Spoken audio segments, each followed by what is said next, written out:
Hello everyone! In this video, I'll guide you on how to aerial in Rocket League in a simple and practical way. First, you need good positioning. Stay slightly behind the ball and keep enough boost ready before attempting an aerial. As the ball goes into the air, press jump once, then quickly tilt your car backward and press jump again to perform a double jump. This gives you height faster.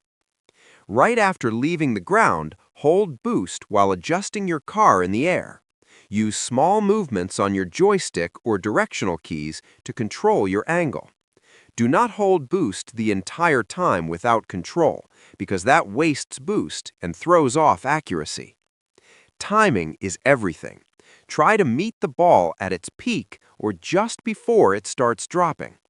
Go into free play and practice jumping and boosting toward the ball repeatedly. Focus on clean contact rather than power at first.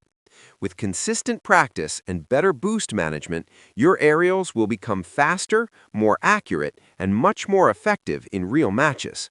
Subscribe the channel for more videos.